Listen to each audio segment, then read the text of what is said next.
Boulevard du Temple is a photograph of a Parisian streetscape made in 1838 and is one of the earliest surviving daguerreotype plates produced by Louis Daguerre. Although the image seems to be of a deserted street, it is widely considered to be the first photograph to include an image of a human.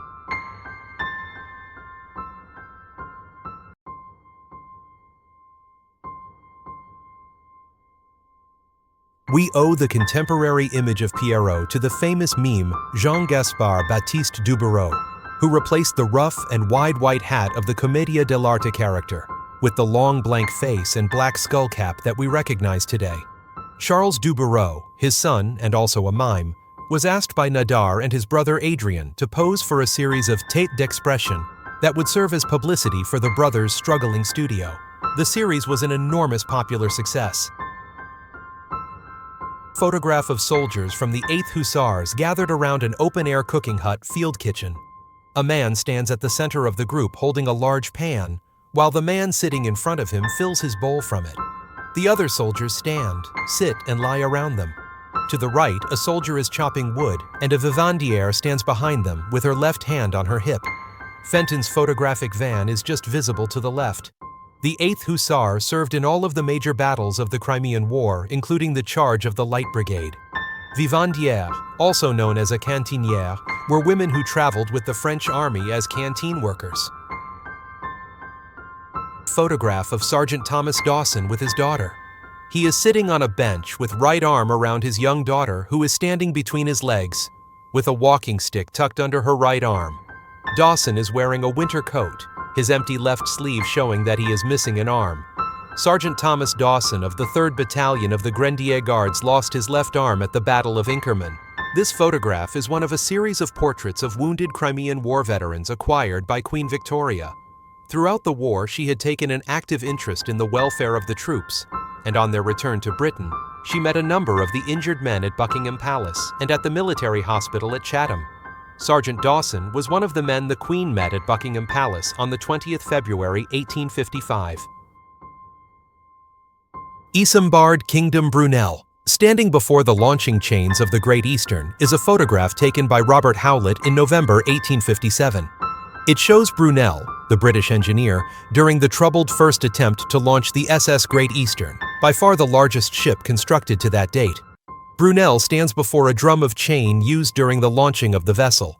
He carries his customary cigar case, and his boots and trousers are muddy. Brunel is smoking a cigar, and his waistcoat is askew. His pose has been described as casual and self-assured. The image has become iconic of the industrial era and the 19th century, and has been included in many published collections of photographs. It was widely reproduced at the time of the ship's launch in January 1858, and again after Brunel's death in 1859. In 1858, Robinson exhibited Fading Away, a picture skillfully printed from 5 different negatives. This work depicted the peaceful death of a young girl surrounded by her grieving family. Although the photograph was the product of Robinson's imagination, many viewers felt that such a scene was too painful to be tastefully rendered by such a literal medium as photography. The controversy, however, made him the most famous photographer in England and the leader of the pictorialist movement, which advocated achieving painterly effects in photography. Taken shortly before Lincoln's Cooper Institute speech. Widely used in his campaign during the 1860 presidential election, both Brady's photo and the speech helped him become president.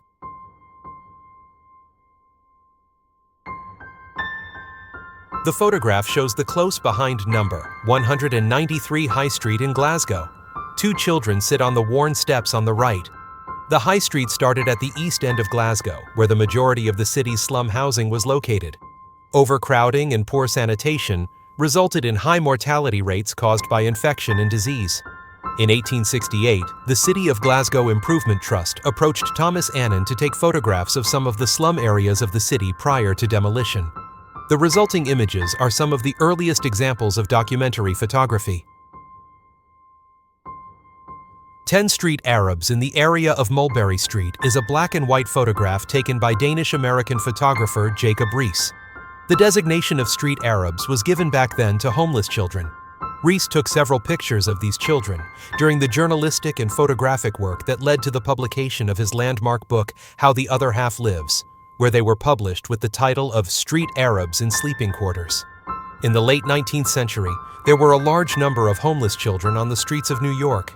Some of the children who lived in the streets had homes, but preferred to sleep on the street, as their tenements were often too small, unsanitary, or overcrowded. In the photograph, 3 children apparently sleep close to each other's, near a heated vent at the bottom floor of a tenement on Mulberry Street. This photograph was taken in The Bend, a dangerous and poor alley in Mulberry Street, in New York, that no longer exists. The Bend was the core of the city tenement slums, known for its crime-ridden population of mostly Italian origin. 2 men at the right appearing to guard the entrance of the alley. Riis's social activism in pursuit of better life conditions for the poorest classes of New York, of which the book where this picture was published was one of the best examples, was one of the factors that led to the demolition of Mulberry Bend, which was later replaced by a park. An organ grinder and a young girl perform on a Paris street. This photograph of an organ grinder and presumably a young girl who is singing along with his music is one of the few images in which Atget seems interested in capturing a spontaneous gesture. The grinning girl with her outward thrusting chest encapsulates a fleeting moment, somewhat at odds with the still expression of the organ player who gravely meets our eyes. Atget has closely framed the image, so only a dark garment on the street in front of the pair that may serve as the collection basket for donations is visible.